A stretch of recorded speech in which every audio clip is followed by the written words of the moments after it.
มื้อนี้ก็มีบวชอีกหกรูป6 องค์นั่นแหละการบวชเป็นของที่ทำได้ยากบ่แม่นของง่ายเด้ซื่อว่าสิอันสาระอันความอยากได้อยากดีอยากมีอยากเป็นออกมาได้เนาะบางคนก็ทำเพื่อพ่อแม่ก็มีแต่บ่ทันได้เข้าใจถึงที่สุดมันดอกกว่าสิบางคนก็ทำเพื่อพ่อแม่ว่าบ่อยากขัดใจหรือว่าบ่อยาก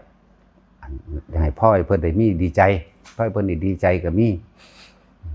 แต่อย่าลืมว่าการบวชเป็นการสืบทอดพุทธศาสนาโดยตรงโดยอัตลักษณะของลักษณะท่าทางคำบอกคำจาโกนหัวโกนหนวดใส่ผ้ากาสาวพัดอันนี้ก็เป็นโดยรูปร่างภายนอกแต่การบวชพร้อมทั้งใจโดยภายในแม้นสิบวชแค่อาทิตย์หนึ่ง10 มื้อ15 มื้อก็สร้างมีคุณค่าทั้งนั้นถ้าเฮาเข้าใจแล้วก็ว่างใจออกมาแล้วจากทางโลกแม้นสิมีภาระอยู่ทางหน้าก็ตามแต่ว่างใจ7 มื้อนี่กูสิเอาให้มันเต็มที่เนี่ยแล้วก็ปฏิบัติไปตามที่ครูบาอาจารย์เพิ่นสอนเพิ่นสอนให้เฮาคุมความคิดบ่ให้มันออกไปจากกายบ่ให้มันออกไปอยากได้อยากดีอยากมีอยากเป็นอิหยังทั้งโลกซะก่อนอย่างคนผู้นี้สิได้อุปนิสัยไปในภายภาคหน้าอุปนิสัยในการเนกขัมมะการข่มจิตให้ห่างออกจากกามแปลว่าความยินดีพอใจในรูปร่างลักษณะท่าทางบุคคลสัตว์สิ่งของรูปรสกลิ่นเสียงต่างๆนั่นแหละคนพวกนี้สิได้อุปนิสัยแต่ว่าพวกที่บวชเข้ามาแล้วนั่นนับตั้งแต่วันที่ศึกนี่ก็ได้แต่รูปร่างข้างนอกเดือดข้างในบ่ได้เป็นอุปนิสัยปานใดนั่นแหละถ้าเฮาตั้งใจแม้ว่าบวชเพียง7 มื้อนี่ก็มีคุณค่าบางคนตั้งใจว่าสิมาเอาแค่7 มื้อแต่ว่ากูสิตั้งใจควบคุมเอาตามครูบาอาจารย์สอนมานี่มื้อเดียวก็ฮู้ธรรมเห็นธรรมได้ก็มีเด้นั่นแหละคอยวางจิตเป็นเถอะคอยว่างจิตเป็นเฮาบ่ได้ประมาทหรือประมาทคนทั้งหลายได้ว่าสามเณรน้อยหรือภิกษุผู้บวชเพียงวันเดียวนั้นสิบ่อาจสามารถรู้ธรรมเห็นธรรมได้มันบ่ได้เกี่ยวกับอายุมันก็บ่ได้เกี่ยวกับตัวนั้นอีกแต่ว่ามันเกี่ยวกับอุปนิสัยในปุเรภพชาติการก่อนเมื่อมันถึงแล้วมันมาเปิดหลายองค์อยู่เด้ที่เขาจะว่าบวชจูงบวช3 มื้อหรือบวชมื้อเดียวจูงแล้วกูก็สิสึกดอกก็มีแต่ว่าในขณะที่จูงไปนั่นน่ะมันเกิดความใคร่ครวญระลึกนึกถึงความจริงของชีวิตลึกไประลึกมาจิตมันตกซึ่งกระแสธรรมก็มีเด้กระแสแห่งความเป็นจริงในอนิจจังในอนัตตานั่นแหละจูงไป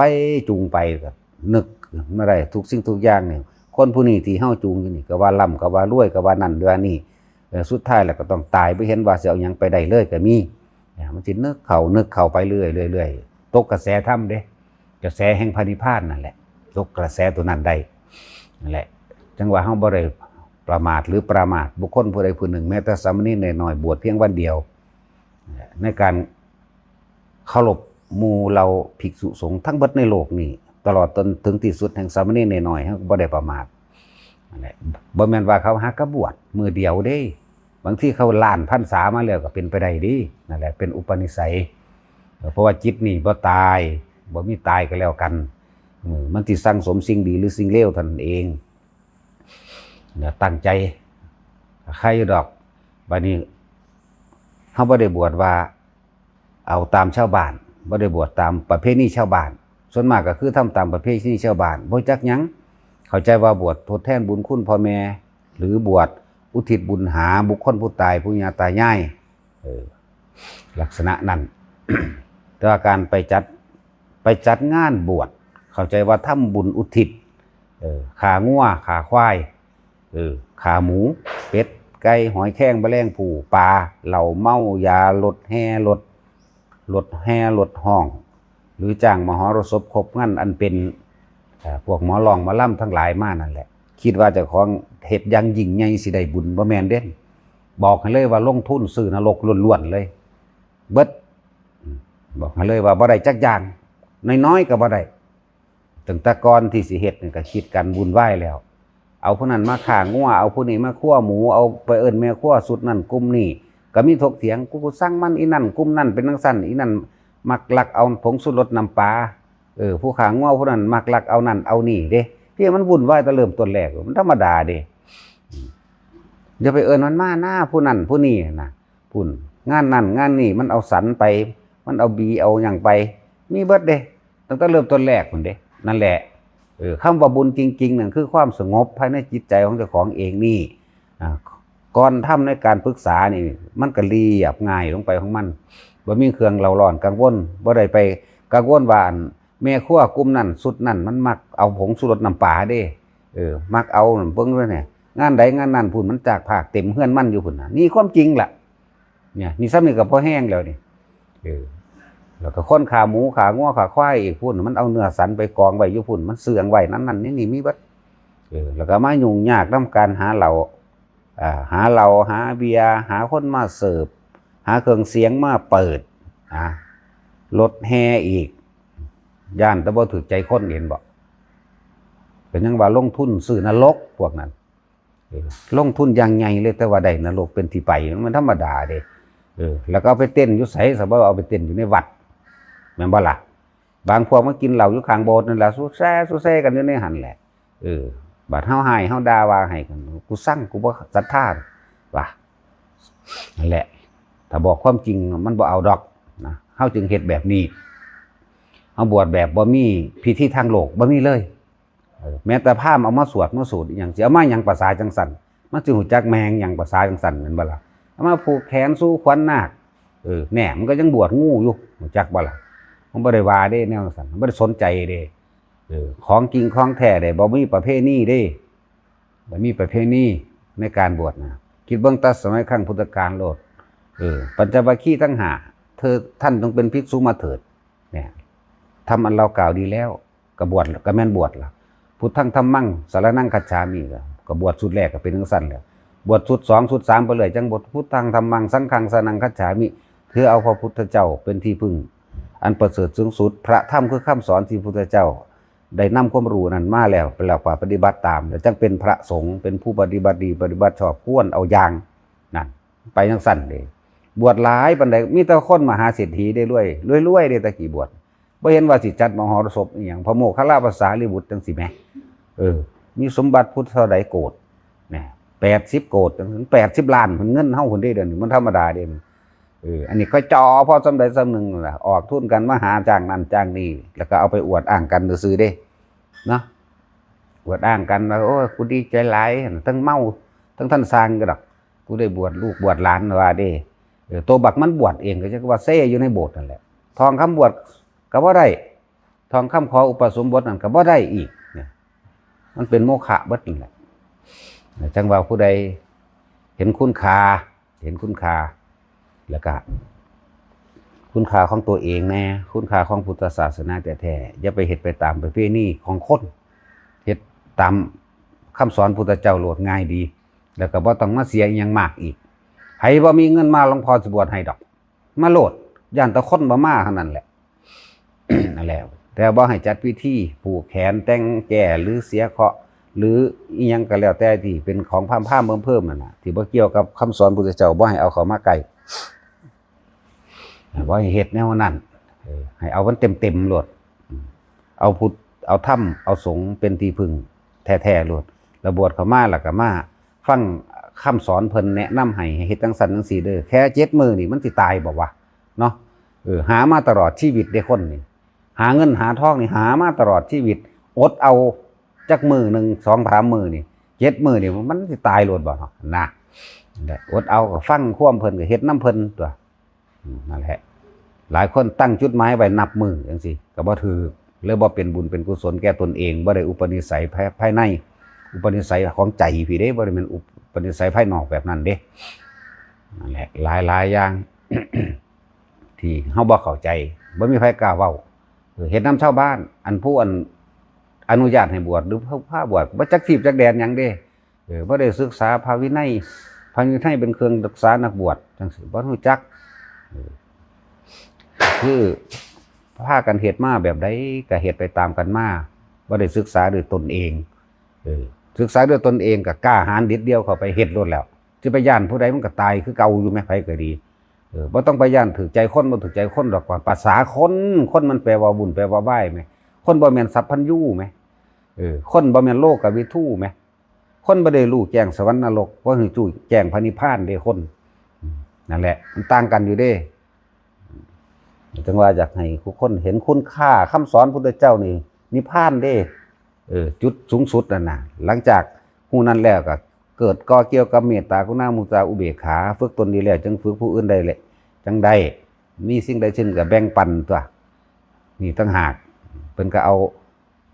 เมตตากรุณามุทิตาอุเบกขาน่ะเป็นเครื่องสื่อสารประสานสมานมิตรแก่ทั้งคนและสัตว์นั่นแหละต่อกันแล้วจะให้รู้จักว่าบวชนี่บ่แม่นบวชแค่ว่าสิมาอุทิศบุญหาบวชแจกข้าวทดแทนบุญคุณพ่อแม่มันยังบ่แม่นดอกอันทดแทนบุญคุณพ่อแม่นั่นน่ะมีแต่ความสบายใจเพียงฉาบๆสวยๆนิดๆหน่อยๆธรรมดาตามความเข้าใจของคนนั่นแหละจังว่าถ้าได้มาฟังมาศึกษาดีๆแล้วเฮาสิเห็นคุณค่าของตนธรรมะคือคุณค่าของเจ้าของเด้อคือความจริงของเจ้าของเองธรรมะคือการศึกษาใจของเจ้าของเองในอนิจจังทุกขังอนัตตาของเจ้าของเองนั่นแหละบ่แม่นเรื่องอื่นๆถ้าเฮาบวชดีแล้วฝึกหัดปฏิบัติดีแล้วพ่อแม่บางที่ไปตกในทุกข์ที่ต่ำก็สามารถซอยได้แต่ว่าบ่แม่นทดแทนบุญคุณว่าป้องกันนรกให้บ่แม่นแบบนั้นบ่แม่นบวชแล้วพ่อแม่สิขึ้นสวรรค์เลยตกนรกสิอึดอยากหยังอะไรยังว่าลงทุนซื้อนรกนั่นน่ะลงทั้งแถบนั่นล่ะทั้งเบิดนั่นแหละทางสำนึงบ่เข้าใจดอกทางบ่ติดตามฟังไปเรื่อยๆนะบ่ได้รู้จักดอก ที่นี่แม้พระพุทธศาสนาหรือพระศาสดาพระพุทธเจ้าเฮาสิเกิดขึ้นบ่เกิดขึ้นก็สร้างโลกมันเป็นเช่นนี้ของมัน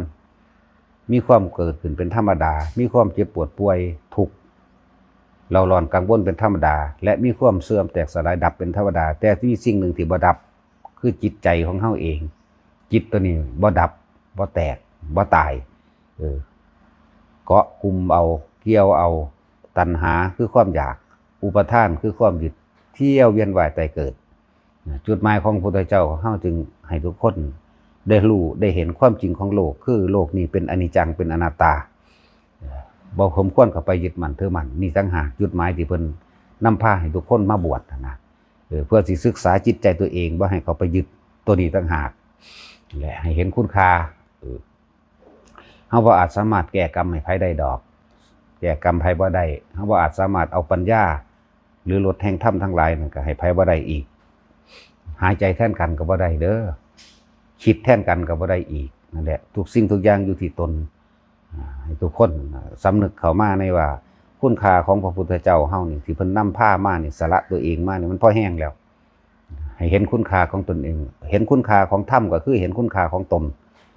ปฏิบัติธรรมก็คือปฏิบัติตนเด้มันบ่ได้ดีแก่ผู้อื่นเด้บ่ได้หลุดบ่ได้พ้นแก่ผู้อื่นเด้เจ้าของเองเด้หลุดเองพ้นเองนั่นแหละ จังว่าให้เฮาเห็นคุณค่าคำว่าศาสนาแปลว่าหนทางเดินคำว่าศาสดาแปลว่าบุคคลผู้ควรกระทำตามหรือเดินตามคือศาสดาศาสนาหนทางเดิน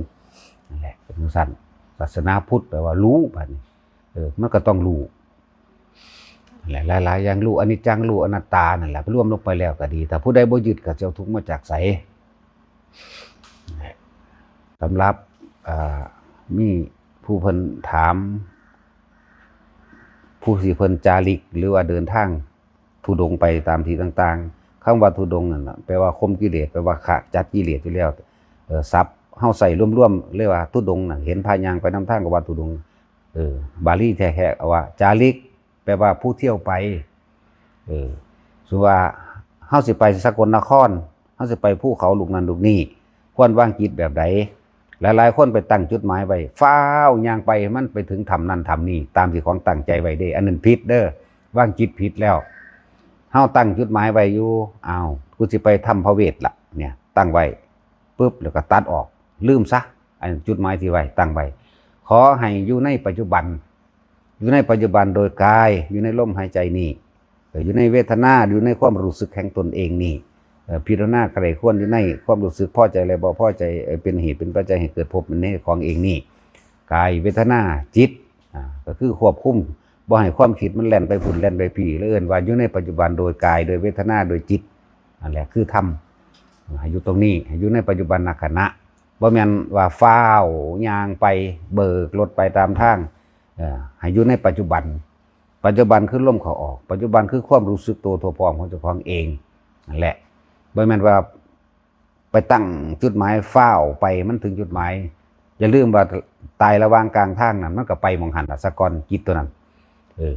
ที่เฮาไปคิดไว้เฮาไปติดไว้นั่นน่ะเฮาสิบ่รู้เท่าทันปัจจุบันเด้นั่นพวกเดินทางพวกจาริกไปทำความเพียรตัวเองความเพียรจริงๆก็คือสติก็คือความเพียรสติก็คือระลึกรู้อยู่ในกายอยู่ในเวทนาอยู่ในจิตใจของเจ้าของเองระลึกรู้อยู่ในนี่เวียนไปเวียนมาในปัจจุบันตัวนี้บ่แม่นเอาไปไว้ในอนาคตว่ากูสิฟ้าวไปให้มันถึงวันที่เท่านั้นเท่านี้กูสิเร่งไปกูสิเบิกรถไปนะบ่แม่นเด้อนั่นแหละจังว่าแต่ละคนให้อยู่ในตัวเองนั่นแหละอยู่ในลมหายใจมั่งขาดออกจากลมหายใจมาก็อยู่ในความรู้สึกแห่งกายแห่งใจมั่งความรู้สึกของกายร้อนหิวหนาวแบบนั้นแบบนี้มันก็อยู่ในตัวนี้แหละมันจิตมันก็พิจารณาของมันก็แยกแยะดอกกายเป็นของบ่เที่ยงเป็นของบ่แน่นอนร้อนหิวหนาวเป็นธรรมดาของมันบ่แม่นของเฮาก็ไล่ไปใคร่ครวญไปในนี่แหละเรื่องว่าอยู่ในกายอยู่ในเวทนาอยู่ในจิตอยู่ในธรรมคือสติปัฏฐาน4ตั้งมั่นเอาไว้ในตนเองในปัจจุบันขณะย่างจับลมจับจุดอุณาโลมไปอยู่ในอาการปิติไปมั่งกายเวทนาจิตควบคุมว่าจิตคืออย่างแน่คือความคิดแบบนั้นแบบนี้มันสังสมอันนั้นสังสมนี่ก็ว่าไปนี่ใครครวญในปัจจุบันขณะเด้นั่นแหละมันบ่ได้ไปบรรลุในอนาคตจากปอละมันบ่ได้ไปบรรลุในอดีตมันอยู่ในปัจจุบันนี่เองนั่นแหละขณะใดที่เฮาบ่กังวลในอนาคตของตนคือเฮาไปตั้งความหวังไว้ตั้งไว้ว่าสิไปอยู่จุดหมายเดินทางไปสกลนครเดินทางไปว่าสิไปทำพระเวทจังสิไปตึกบ่แม่นไปจุดหมายนั้นนะนั่นแหละไปกังวลในความเดินทางอย่างนี้ก็ผิดจากว่ามันก็ผิดคำว่าปัจจุบันผิดคำว่าสติปัฏฐาน4พร้อมผิดทางผิดแนวทางด้านบุคคลที่บ่กังวลในอนาคตของตนย่อมหลุดพ้นในอดีตไปพร้อมคืออยู่ในปัจจุบันนั่นเองปัจจุบันรู้ลมเข้าออกแม้กระทั่งยืนเดินนอนนั่งอยู่ในสถานที่ใดก็สร้างบ่ได้กังวลในอนาคตของตนมันก็หลุดพ้นในปัจจุบันไปพร้อมกันเด้นั่นแหละความหลุดความพ้นก็พ้นในปัจจุบันนั่นแหละมันบ่ได้ไปพ้นเด้อรหันตผลบ่อยู่ในอนาคตข้างหน้าเด้แล้วก็ว่าแม่นอยู่กับคนที่ตายไปแล้วพร้อมมันอยู่ในเฮานี่อยู่ในปัจจุบันนี่รู้ลมเข้ารู้ลมออกบ่ได้ไปหวังหยังแม้แต่ความอยากได้นั่นเป็นนี่ก็บ่ต้องให้มันมีหรอกนี่รู้อยู่กับลมหายใจแค่นั้นเองสำหรับผู้เดินทางผู้สิเดินทางไปจังซั่นจังซี่เกิดหยังขึ้นก็สร้างจะคิดจะนึกจะไปหาสาเหตุที่ว่ามันเกิดขึ้นจากหยังมันคือหยังพร้อมสำหรับผู้ได้นิมิตมั่งปฏิภาคนิมิตหรือประสบการณ์ต่างๆที่ไปเกิดบ่ว่าสิเห็นโดยนอกโดยในโดยตานอกเห็นนั่นนี่ก็อย่าไปหาเหตุผลกับมันโดยตาในที่มันไปเกิดภาพหยังต่างเกิดขึ้นก็อย่าไปคิดหาว่ามันคือหยังเป็นหยังมีความเกี่ยวข้องผูกพันอีหยังกันมาจังเป็นจังซั่นเจ้ากรรมนายเวรบ่อันนั้นอันนี้บ่หยุดตัดทิ่มอีเบิดเลยรู้อยู่กับลมอย่างเดียวคำว่ารู้นี่คือมันรู้อยู่ดอกเรื่องราวต่างๆตามตาหูจมูกลิ้นกายมันเข้าไปสัมผัสโดยภายนอกและภายในก็สร้างเรียกว่ารู้แต่ว่าหังอยู่กับลมจักว่ารู้บ่คิดรู้บ่นึกรู้บ่ว่าออกไปเห็นมั้ยนั่นแหละดับมันก็ดับแบบนั้นนั่นเองจังว่านั่นแหละคำว่านิพพานคือบ่มีตัณหาบ่มีอุปาทานในขณะนั้นแหละเฮ็ดดูตัวทำให้บ่อยทำให้มากทำให้ชินอยู่ในลมหายใจของเจ้าของมั่งอยู่ในความรู้สึกแห่งกายของเจ้าของมั่งมันสิไปไสพบมันเกิดบ่ได้มันบ่ไปมีความรู้สึกรักโลภเกลียดพอใจและบ่พอใจยินดีและบ่ยินดีผู้นั้นผู้นี้มันบ่มีแล้วเนี่ยมันอยู่ในนี่แหละพบมันเกิดบ่ได้เด้แหละง่ายๆมันบ่ได้ยากดอกที่จริงล่ะก็อยู่ในหูดังเฮานี่แหละพอ